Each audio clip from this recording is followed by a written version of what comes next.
3, 2, 1... Salut l'équipe, comment ça va? Moi j'avoue j'ai une petite crève là, ça doit s'entendre un peu mais c'est pas grave, on est là. Surtout que si on est présent c'est pour un format qui me hype, car oui, voici le retour de l'une de mes séries préférées, les Airball Projects. Ouais, déjà, je ne sais pas si vous aviez suivi, mais pour la reprise de la NCAA, j'avais sorti un tuto. Là-bas, je vous expliquais tout. Je commençais par le fonctionnement que j'étudiais en détail et j'enchaînais en listant quelques points historiques. Mais surtout, en fin de vidéo, j'avais parlé des principales forces en présence. Et si vous vous rappelez bien, parmi les joueurs que j'avais évoqués, il y en a un qui me rendait particulièrement chaud.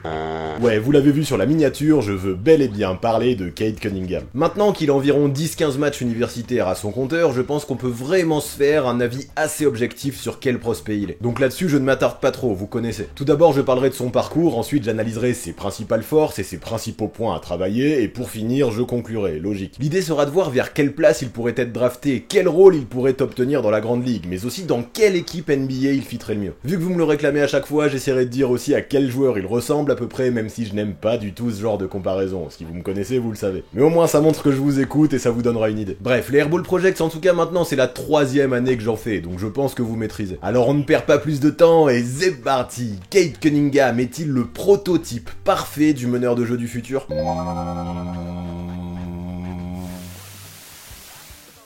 Pour commencer ce mini-portrait de Cade Cunningham, j'aimerais d'abord vous évoquer son père, Kiss. Lui était une vraie star du foot US à la fac, et en tant que quarterback, tout le monde lui promettait un avenir très solide en NFL. Sauf qu'un jour, lors d'un déménagement, en portant un lit, il a heurté l'une des pales d'un ventilateur au plafond. Il a trébuché, tout lui est tombé dessus, et il s'est littéralement fait écraser le bras. Aïe, c'est bon, j'ai pigé, je veux pas de détails. Ouais, pas besoin, je pense que tout le monde a compris. À partir de là, son avenir en NFL était foutu. Kiss a bien fait quelques matchs en semi-pro, une petite carrière, mais jamais il n'a retrouvé le niveau qui était le sien. Il a alors utilisé son temps pour s'occuper de son fils, Cade, qui lui préférait un autre sport. Je n'avais pas cette passion folle que mon père avait pour le football américain. Le basket m'apporte une adrénaline que je ne ressens pas quand je pratique le football ou d'autres sports. Je ne sais pas du tout ce que je ferais sans le basket. Et oui, le rejeton avait décidé de partir dans une direction opposée de celle du paternel aux plus grandes dames de ce dernier. Mais ne croyez pas non plus que Kiss ne lui a rien légué. Quarterback spécialiste des passes délivrées au cordeau, il a réellement transmis cette caractéristique et ce sens de l'altruisme à Cade, mais ça on reviendra dessus plus tard. Car en fait, moi je veux parler de quand il était gamin, et à cette époque il défonce tout.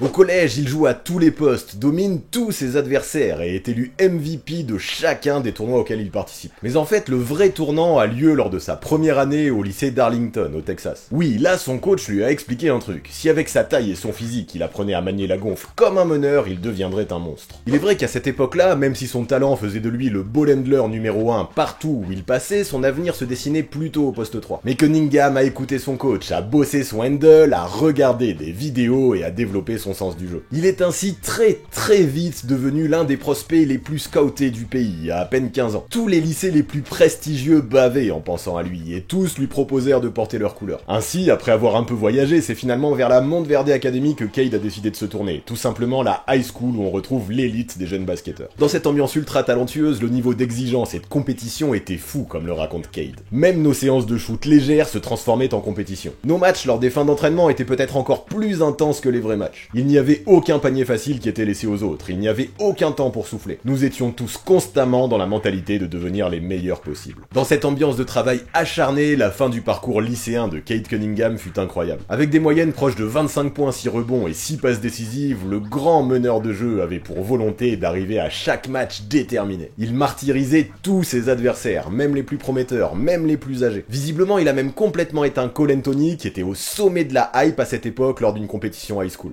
Ouais, ok, le gars était carrément au-dessus. Je pense que c'est l'expression adéquate, oui. Il dominait de la tête et des épaules et fut très logiquement considéré comme une recrue 5 étoiles. Au moment de choisir sa fac, forcément, les propositions pleuvent dans tous les sens. Un meneur de 2m04 et de 97 kg qui, en plus, possède une envergure de 2m15, ça ne court pas les rues. Et pourtant, alors qu'on pouvait penser qu'il se tournerait vers un très gros programme, Cade Cunningham choisit Oklahoma State. Pourquoi? Tout simplement parce que son frère y est assistant coach et que la famille, c'est très important pour Cunningham. Et ça, je peux le comprendre. Attends, mais y a pas eu un scandale dernièrement avec cette fac? Si, et tu fais bien de le rappeler, rappeler, le programme a violé le règlement universitaire en termes de recrutement. Rien à voir avec Cade Cunningham, mais au final, cette année, quels que soient les résultats de la fac, l'équipe sera privée de March Madness. C'est quand même handicapant quand on est un prospect de ce niveau et qu'il est important de rester sous les projecteurs. Pourtant, Cade, alors qu'il aurait eu la possibilité d'aller jouer en G-League, comme Jalen Green par exemple, a décidé de rester sur sa promesse. Quand il s'engage quelque part, et c'est très respectable, il va jusqu'au bout des choses. Notons aussi que lors de l'été 2019, il a pu participer au championnat du monde U19, lors duquel il a brillé aux côtés de gars comme Tyrese Haliburton ou Kyra Lewis Jr. dans un rôle qui à la base n'était pas forcément le sien. Mais ça, on reviendra dessus un petit peu plus tard. Depuis le début de sa saison à Oklahoma State, en tout cas, Cade Cunningham montre de belles choses. Le seul souci, c'est que son coach l'utilise vraiment à toutes les sauces, selon moi, du poste 1 au poste 5. Et là, c'est pas des blagues, il a vraiment commencé des matchs en tant que pivot. Alors c'est bien, au niveau de la formation, ça permet d'enfiler plusieurs costumes, mais pour trouver de la régularité, perso, je trouve qu'il y a mieux. Maintenant, faut dire que, encore une fois, le gamin paraît tellement au-dessus de ses coéquipiers que ça devient à peu près normal qu'il fasse tout sur un terrain. Et oui, c'est ça de ne pas avoir choisi un gros programme. Il est une espèce de génie qui anticipe tout et lit le jeu comme personne, et le level d'Oklahoma State semble bien faible pour lui. Et même si bien sûr il ne peut pas tout faire seul, il paraît à ce jour être le numéro 1 des mock drafts pour à peu près tout le monde. Bon, à part NBADraft.net, mais soyons francs, chaque année c'est l'un des sites que je trouve le moins fiable, même s'il fait partie des plus réputés. En vrai, même si cette QV est bonne, peu de prospects semblent pouvoir rivaliser, mis à part peut-être Jalen Green, et encore. Le profil de Cade Cunningham paraît tellement unique qu'à ce jour il me semble très peu probable qu'une équipe qui détienne le first pick fasse l'impasse sur lui. Ouais, je vois, mais ce profil, évoque-le justement un petit peu, j'ai envie de savoir. Oui, c'est l'heure d'évoquer ses forces, mais aussi les points qu'il a à bosser, enfin à mon sens. Et je pense que vous l'avez capté, le premier truc qui me rend fou quand je regarde Cade Cunningham évoluer sur un parquet, c'est son sens du playmaking. De ce côté-là, le gamin, à peine 19 ans, a déjà atteint un level élite. Son jeu se définit avant tout par l'altruisme, c'est quelque chose de flagrant, et ce même s'il n'est pas non plus ultra spectaculaire. Plus que faire le show, même s'il sait faire, Cunningham insiste sur l'efficacité. Il est un passeur cérébral, intelligent, qui donne l'impression de voir toutes les passes possibles. Le mec est tout simplement capable d'analyser l'ensemble des données en quelques fractions de secondes.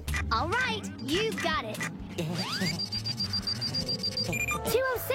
Cette lecture de jeu assez phénoménale lui donne évidemment la possibilité de lâcher les ballons pile quand il faut, pile où il faut. Mais en fait, ce n'est pas tout. Ce qui m'impressionne encore plus dans tous les matchs que j'ai vus, c'est son calme, sa sérénité. Jamais il n'a l'air pressé, jamais il ne se précipite et toujours il saura patienter le temps qu'il faut pour livrer la passe parfaite. Le gamin est à la recherche de la bonne action, la plus efficace. Quelle maturité. Il n'est pas un forceur et laisse le jeu venir à lui et prend ce que la défense lui donne. De plus, sa grande taille lui permet de tout voir au poste haut, ce qui apporte encore de l'eau à son moulin. Une telle volonté de partage pour un gamin annoncé si haut, c'est quand même plutôt rare. J'adore sa compréhension du jeu et sa gestion des différents tempos. Ah oui, on dirait qu'au niveau de la passe, il est déjà un joueur accompli. Merci le papa quarterback pour ça. Grave. Par contre, comprendre le jeu, c'est une chose, mais pour pouvoir capitaliser un maximum dessus, il faut avoir la meilleure technique de passe possible. Bon, ne perdons pas de temps. À ce propos, avec Cunningham, vous ne serez pas déçus. Parmi les prospects de cette QV, concernant la passe, il est juste celui, et de très très loin, qui a le plus bel éventail.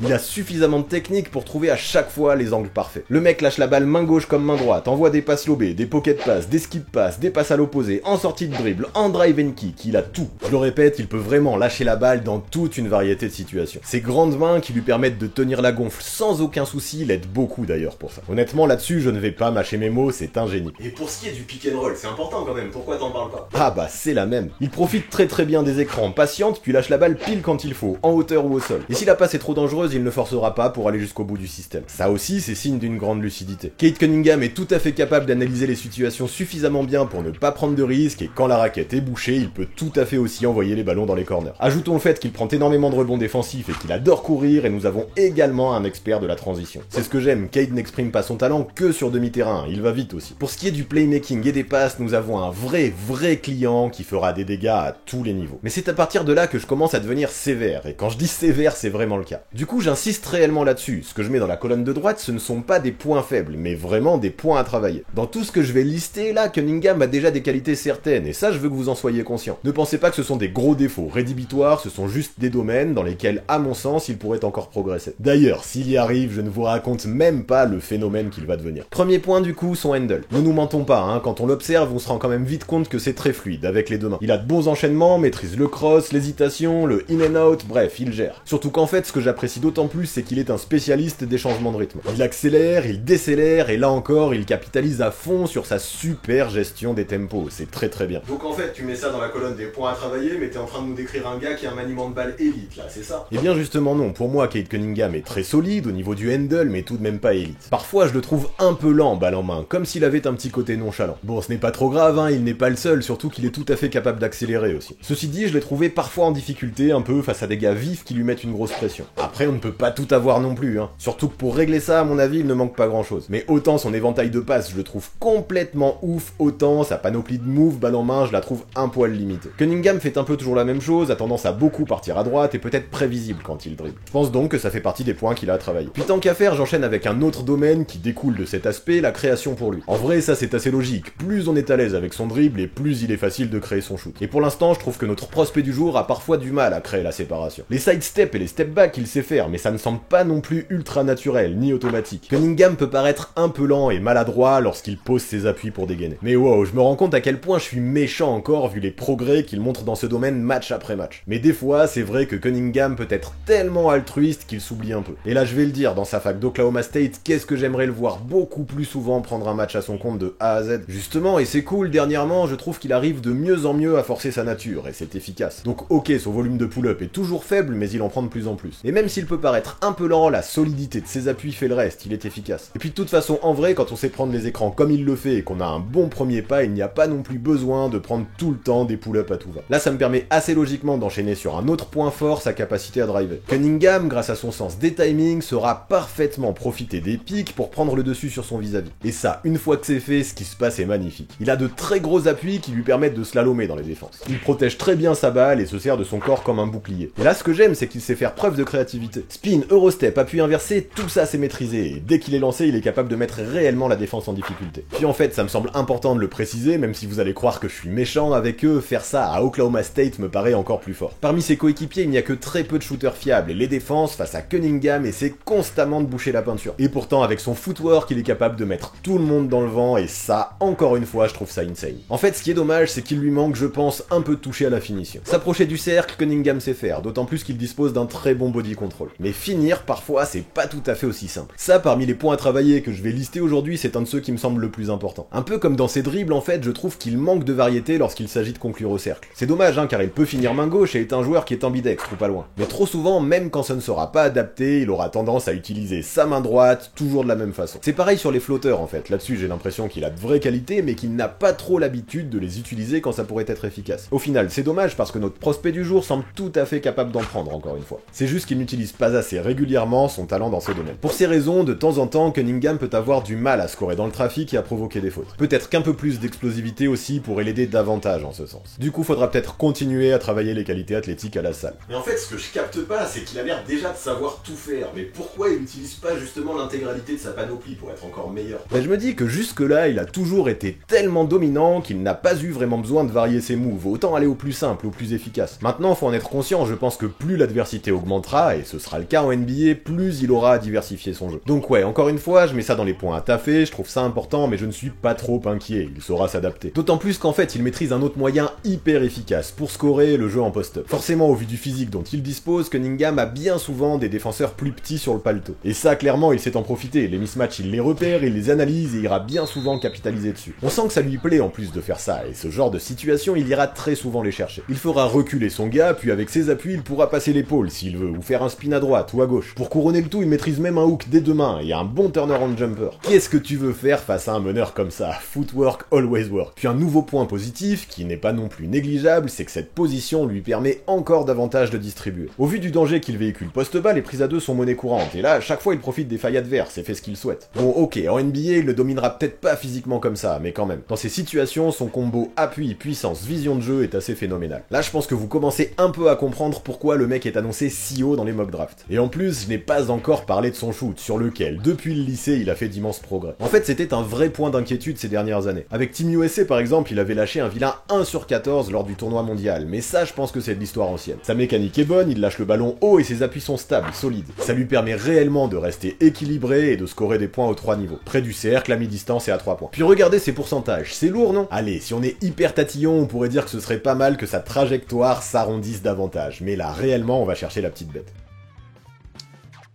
Non franchement, son adresse est propre et ses excellents pourcentages au lancer franc sont un vrai indicateur de potentiel. Après attention, on ne va pas non plus le ranger dans le rang des snipers. Comme je le disais plus tôt, parfois Cunningham oublie un peu de scorer et ne forcera jamais, il ne prendra pas 15 shoots à 3 points dans le même match. Car oui, même s'il sait faire, je le répète, il n'est pas, du moins pas encore, un spécialiste de la création de son propre tir. Mais là encore, je le redis, j'aimerais qu'il tente plus sa chance, que ce soit derrière la ligne ou même à mi-distance. D'autant plus que sans ballon, il ne se crée pas non plus des masses de situations en catch and shoot. Ah oui, tiens d'ailleurs, tu n'as pas du tout parlé de son jeu offensif sans le ballon. Ouais, j'y viens et j'avoue que je vais mettre ses démarquages dans les points qu'il a à taffer. Mais ça, franchement, encore une fois, ça m'embête, parce que vous connaissez l'histoire, j'ai l'impression qu'il sait faire. C'est juste qu'on ne le voit pas assez souvent dans ce genre de situation. En fait, dans sa fac, il est tellement le ball handler numéro 1, tellement la star de l'équipe, que parfois, après avoir lâché la balle, il va un peu rester immobile. De ce côté-là, il ne provoque pas beaucoup de mouvements. Mais j'ai aussi l'impression que c'est ce qui lui est demandé, de chercher à faire la dernière passe et de créer tout le reste. Et quand quelqu'un d'autre porte la gonfle dans sa team, Cunningham ne reste pas loin, prêt à lui venir en aide si besoin. Du coup, il ne propose pas grand-chose off the ball et c'est bien dommage, car quand il cut, avec son sens du timing, ça peut être incroyable. Et ça, par exemple, et c'est bien pour ça que je ne m'inquiète pas, on l'a beaucoup vu avec Team USA. Avec des gars comme Tyrese Haliburton ou Kyra Lewis Jr. dans sa team, il a moins porté le ballon, et clairement, il a su se rendre efficace autrement. Là, avec sa fac, ça ne semble pas du tout un réflexe, et encore une fois, c'est juste peut-être parce qu'il est au-dessus du lot. Mais bref, stop l'attaque, parce que, à mon sens, on a à peu près déjà brossé tous les points importants. Du coup, je vais enchaîner avec sa défense sur le porteur. Je pense que vous l'avez capté, maintenant, Cade Cunningham est un joueur hyper intelligent.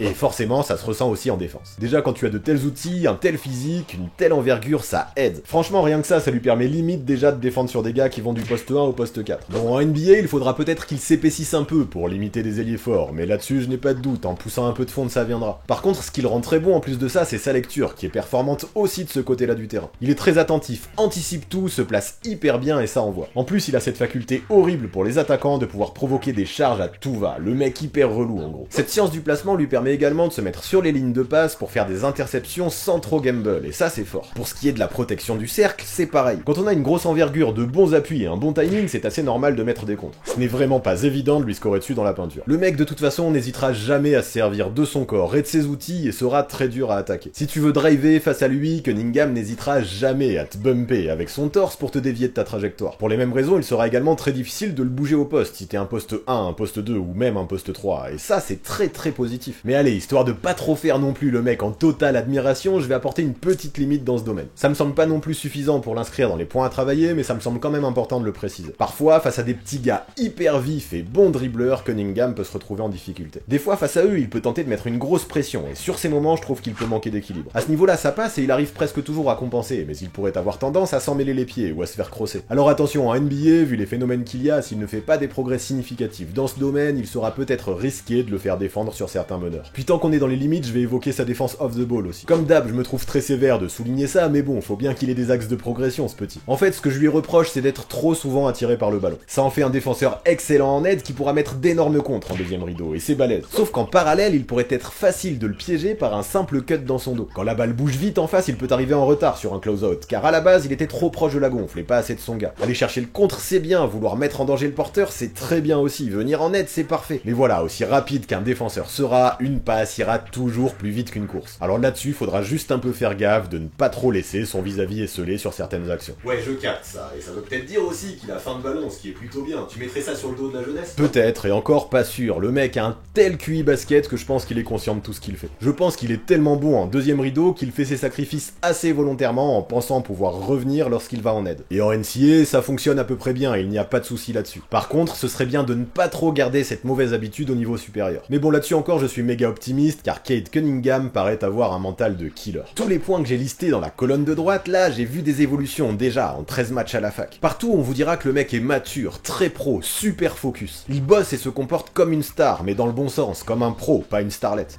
Il est un leader qui communique beaucoup sur le terrain et assume ses responsabilités. Quand au lycée, son coach lui a dit de travailler pour être meneur, il l'a fait. Quand à la fac, on lui demande de jouer poste 5, il s'en fout, il s'exécute. Quand il a appris qu'Oklahoma State ne pourrait pas faire la marche Madness, il est resté quand même. C'est quand même les symboles d'un mec stable, fiable et posé, tout ça. La meilleure anecdote que je trouve à ce sujet date d'il y a seulement quelques jours, dimanche dernier. Cade Cunningham, cas contact à la Covid-19, venait de passer 18 jours en quarantaine, enfermé dans sa chambre d'étudiant, sans bouger. Il devait bouillir, et face à Arkansas, il est revenu. 77 7 partout, 30 secondes à jouer, il a la gonfle. Pas de soucis, le mec vient de passer 2 semaines focus, affamé, impatient de reprendre son sport préféré. C'est donc sans aucune hésitation qu'il a pris un pull-up à mi-distance permettant à sa team de s'imposer. Le gamin a beau ne pas être un spécialiste de la création, il sait le faire quand ça compte et présente sans aucun doute ce gène clutch. Attends, c'est bien de mettre un game winner, mais tu vas pas un peu vite là justement pour affirmer qu'il est clutch avec autant de certitude? Eh bien, détrompe-toi, car en seulement 13 matchs à la fac, c'est déjà son deuxième. Contre Wichita State, déjà plus tôt dans la saison, Cunningham a fait la même chose, dans la même situation, mais à 3 points cette fois-ci. Ça te calme un peu, non? Le gamin est déjà un grand professionnel, mature et surtout bourré de confiance en lui. Généralement, quand on a tout ce talent et ce caractère, cette personnalité, on va très très loin. J'avoue, tu m'as calmé, change de sujet, fais le bilan là, et réponds un peu à tes questions de l'intro.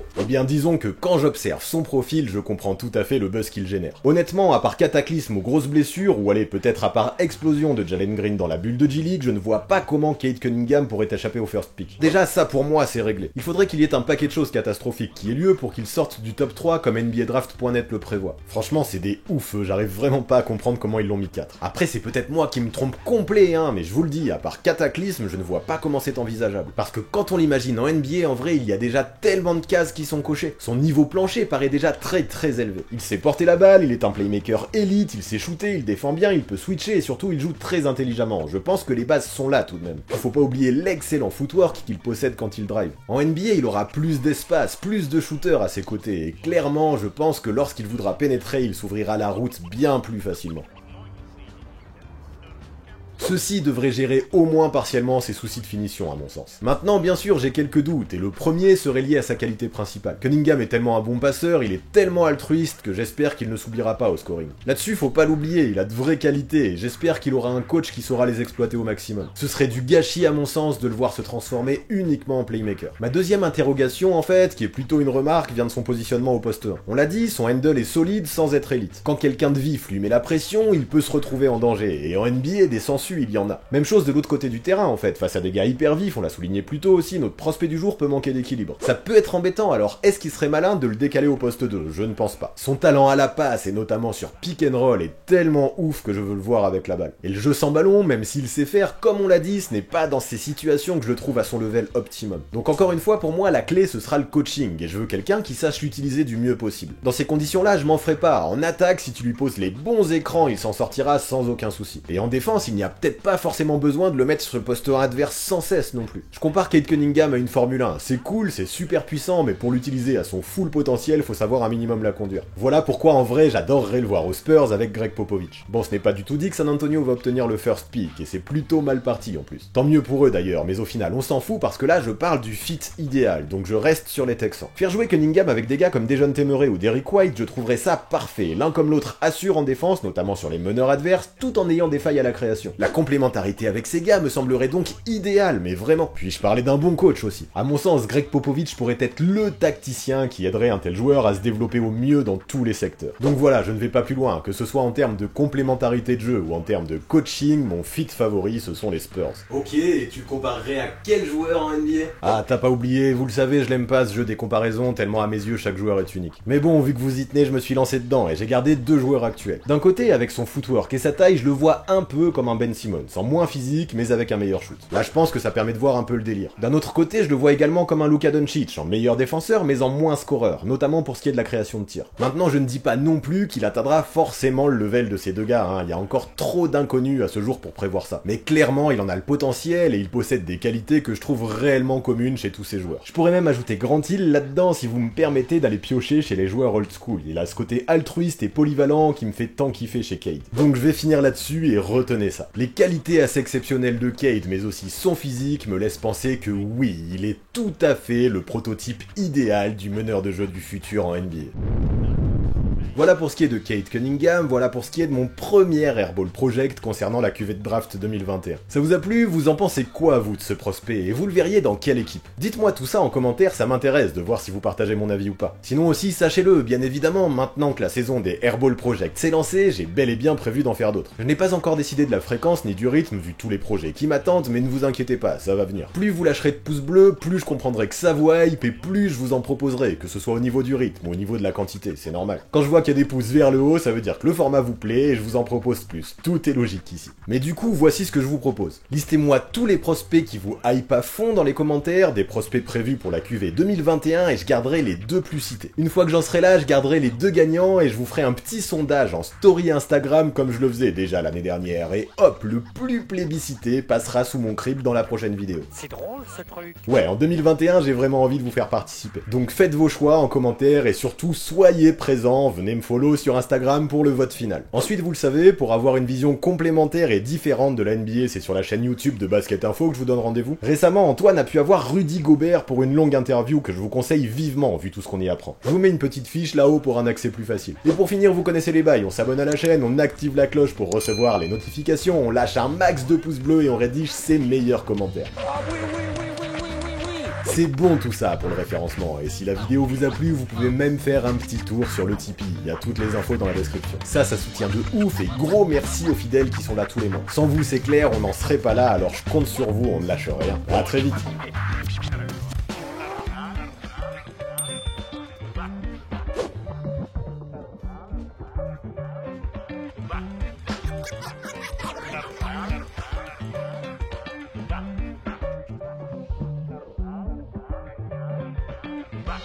Ah